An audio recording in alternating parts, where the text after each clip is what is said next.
Masjid Nabawi menjadi salah satu masjid yang mengandung sejarah penting bagi umat Islam. Masjid ini dibangun oleh Rasulullah dan dari masjid inilah beliau mulai mengembangkan dakwah dan syiar Islam ke berbagai penjuru negeri. Masjid yang terletak di kota Madinah, Arab Saudi, hingga kini menjadi tempat makam Nabi Muhammad dan para khalifah Islam awal. Masjid Nabawi juga menjadi pusat ibadah, kegiatan keagamaan di Madinah, dan sebagai salah satu destinasi yang biasa dikunjungi oleh umat Islam ketika menunaikan ibadah haji atau umroh. Dalam buku Keajaiban Masjid Nabawi karya Muhammad Irawan, diceritakan bahwa Masjid Nabawi merupakan masjid kedua yang dibangun oleh Rasulullah setelah Masjid Kuba. Berikut sejarah didirikannya Masjid Nabawi beserta keutamaannya dari masjid yang lain. Masjid Nabawi dibangun oleh Nabi Muhammad pada 622 setelah kedatangannya di kota Madinah. Nabi Muhammad mengendarai seekor unta yang dinamai Qaswa. Unta itu berhenti di tempat yang sekarang dijadikan masjid. يقول خلوا سبيل الناقة فإنها مأمورة. مرحى مرحى حيثما تبرك الناقة يكون مسجد رسول الله وبيته. على بركة الله. بسم الله نقيم بيت الرسول.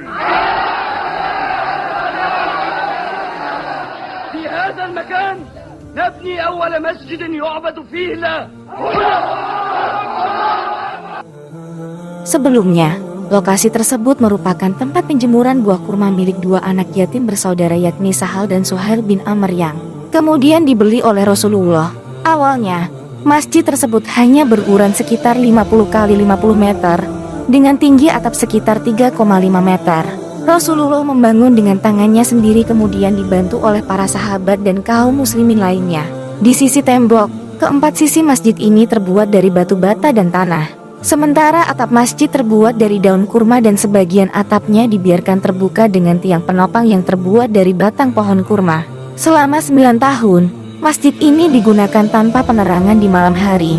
Hanya saja, ketika waktu Isya dibuat sedikit penerangan dengan membakar jerami. Di bagian sebelah pada salah satu sisi masjid, dibangunlah kediaman Rasulullah. Kediaman Nabi berukuran tidak terlalu besar dan tidak lebih mewah dari keadaan masjidnya, hanya saja terbangun lebih tertutup. Kemudian di zaman pemerintahan Umar bin Khattab, dinding kamar ini diperbaiki dengan bangunan permanen. Ada pula bagian yang digunakan sebagai tempat tinggal para fakir miskin yang tidak memiliki rumah. Renovasi dan perluasan Masjid Nabawi setelah awal dibangunnya oleh Rasulullah. Masjid Nabawi sempat mengalami beberapa kali renovasi untuk memperluas masjid. Menurut sejarah terlengkap peradaban Islam karya Abdul Syukur Al-Azizi, Masjid Nabawi mengalami perbaikan untuk pertama kalinya di tahun keempat Hijriyah. Setelah itu, Masjid Nabawi berulang kali mengalami perbaikan dan perluasan. Pada tahun 7 Hijriyah, Rasulullah mengambil kebijakan untuk memperluas Masjid Nabawi karena jumlah umat Islam semakin banyak dan masjid menjadi penuh. Beliau menambahkan masing-masing 20 hasta untuk panjang dan lebar masjid.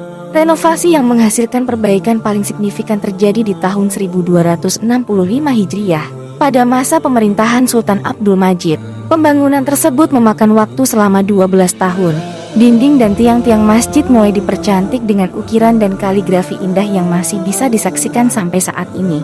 Di zaman modern, Raja Fahd bin Abdul Aziz memiliki peran yang cukup besar dalam perluasan Masjid Nabawi. Hasilnya, luas seluruh bangunan masjid kini menjadi 165.000 meter persegi. Jumlah menara yang semula 4 buah ditambah menjadi 10 buah. 4 diantaranya berketinggian 72 meter dan 6 lainnya setinggi 92 meter. Jumlah pintu masjid juga ditambah menjadi 95 pintu.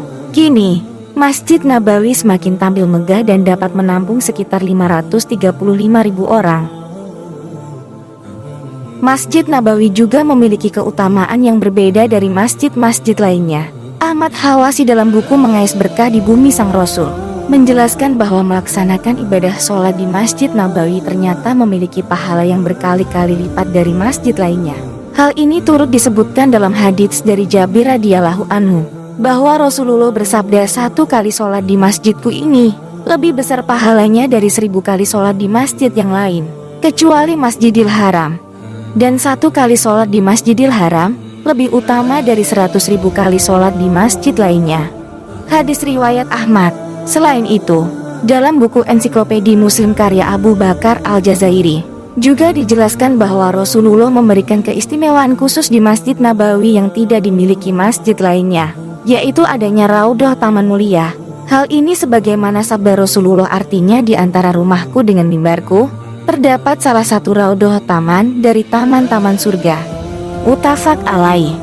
Seiring perkembangan zaman, Masjid Nabawi berkali-kali mengalami renovasi dan perluasan. Renovasi pertama dilakukan Khalifah Umar bin Khattab pada 17 Hijriah, dan kedua oleh Khalifah Utsman bin Affan pada 29 Hijriah.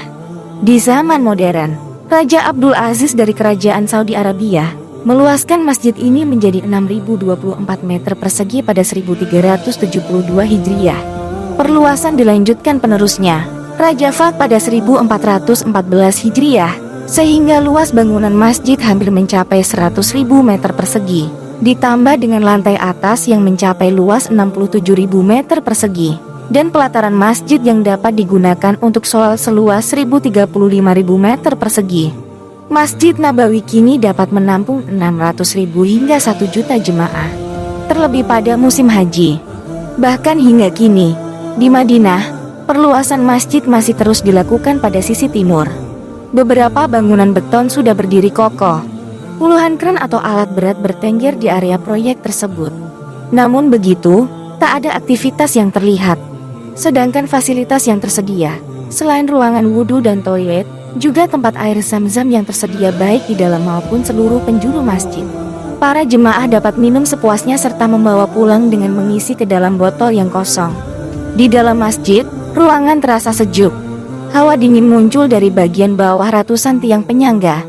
Para jemaah pun kusyuk beribadah serta mengikuti kajian Islam yang digelar berkelompok di beberapa bagian dalam masjid. Yang lebih istimewa, di Masjid Nabawi tersebut memiliki raudhah, yakni ruangan yang terletak antara mimbar Nabi dengan makamnya. Raudhah yang berarti taman surga diyakini sebagai tempat yang baik untuk bermunajat kepada Allah. Namun yang terpenting, Nabi memberikan kabar gembira bagi mereka yang sholat di masjidnya, yaitu akan diberi ganjaran 1000 kali dibanding sholat di masjid lain, kecuali Masjidil Haram. Hal ini yang memicu semangat umat Islam untuk berlomba mengumpulkan bekal untuk akhiratnya kelak. Dengan demikian, itulah sejarah Masjid Nabawi sebagai masjid kedua yang dibangun oleh Rasulullah.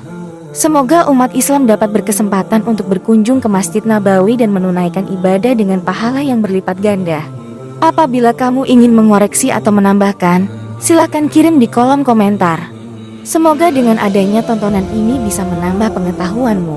Terima kasih juga yang selalu support kami dengan cara subscribe, like, dan komen, agar kami bisa terus berkembang dan terus memberikan konten yang menyenangkan serta informatif. Jangan lupa untuk share ke khalayak banyak agar bisa memberikan manfaat yang sangat luas. Terima kasih guys, see you next time.